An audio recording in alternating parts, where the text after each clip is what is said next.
Did Krypton survive? Obviously.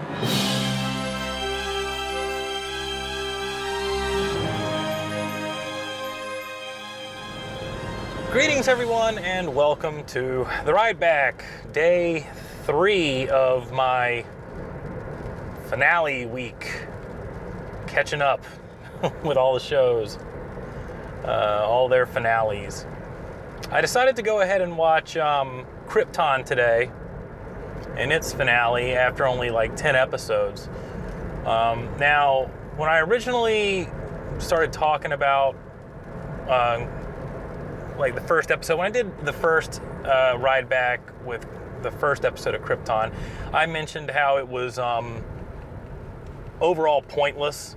And I might have mentioned it again yesterday when I was talking about Gotham. But I still stand by that. I still don't feel like this show is necessary in any way. And it was just something that they wanted to put on TV for the sake of putting on, you know, a Superman-related property. You know, because DC doesn't have any characters besides Batman and Superman to make TV shows about, right? We've got plenty, but you know, there's still plenty of other characters they can make shows about if they really wanted to. But honestly, I think the show is better than I originally was expecting it to be. So you could say I had low expectations of Krypton, and with those expectations, I found it to be a little bit more interesting than it started off. At least I find it doesn't take a complete sledgehammer to the lore like Gotham does. So it does have that going for it. So what was the whole season about? Well, basically it dealt with the voice of Ra, which is like a religious figure on Krypton, and specifically they're in Kandor. And this religious figure, he's got zealots basically.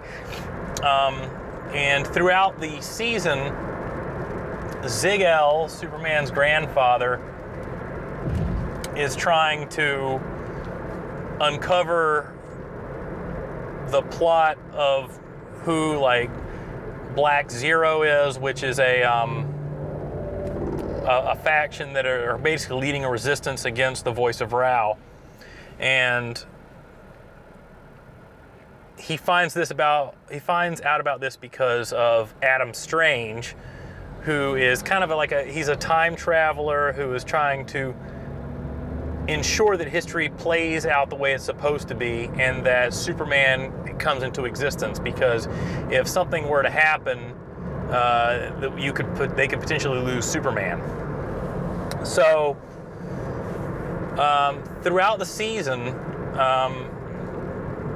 that's the path they follow, and you get to see all of these other houses, Kryptonian houses. The House of El was basically disbanded, although it was kind of restored with Zig. Like his grandfather, which I believe it wasn't Cal, it was something that started with a K, I think. I can't remember his name, but he does come back in the season finale. But yeah, they getting stuck on train tracks here. This is no good. All these guys ahead of me just need to turn right. Go. But yeah, so Zig-El, there's the House of El, then there's the House of Vex. I want to say there was another one, but the one I was actually thinking more about was the House of Zod. So, you know, that's pretty cool. And Zod is an important house in this because General Zod actually shows up in the show. Now, you would immediately go, how is that even possible?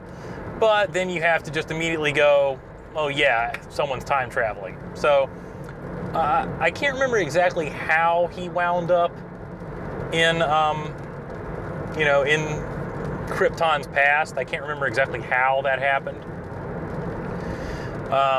But there were a lot of revelations about Zod, that I don't know if it's canon or not. I don't remember this ever being canon, but this is basically what happens.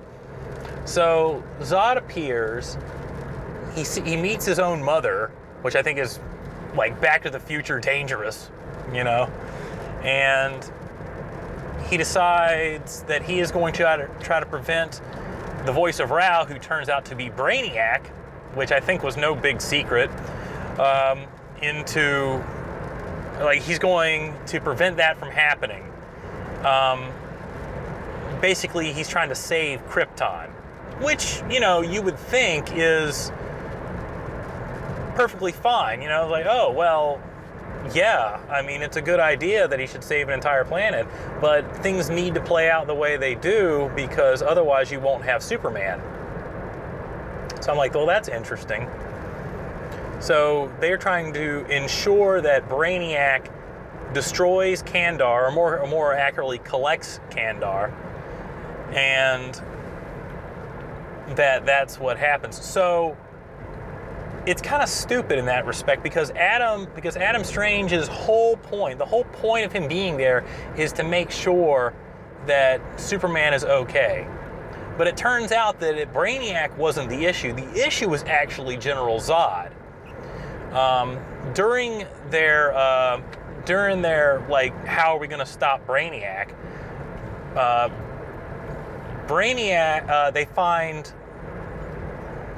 They find Doomsday, who's basically caught up. He's in like a tomb of some kind that can only be opened by the blood of House Zod and the blood of House El. And this was one of the interesting parts about it.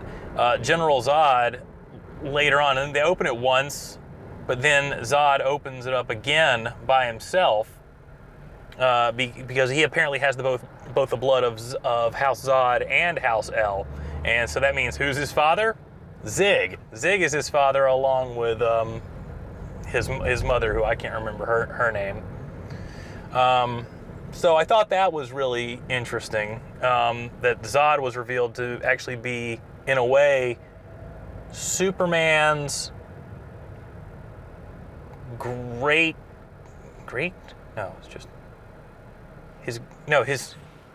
it's his grand uncle. There you go, something like that, grand uncle. So that's interesting. I mean, if it's canon, it's interesting. What else? The leader of Black Zero, who is another person I can't remember her name because it's not as important. They discover the Genesis chamber, which is basically can make clones, which I guess will play out more in a next season because there's going to be a season 2. They renewed this, so yeah, so we're going to have that. Then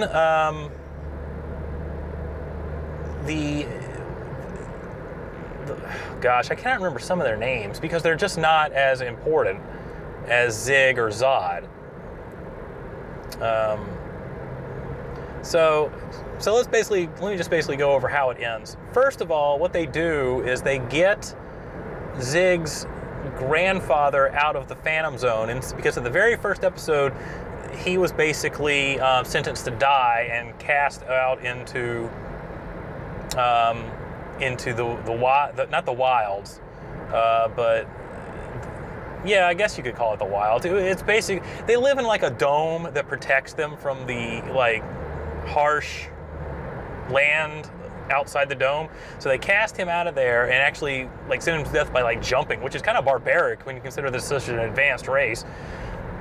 But he uses his technology to escape into the Phantom Zone. And while he's there, he maybe that's how Zod got out. Zod, goes into the Phantom Zone later due to Jor-El, and then Zod uses some sort of device to escape. Why you have this device and you didn't escape yourself?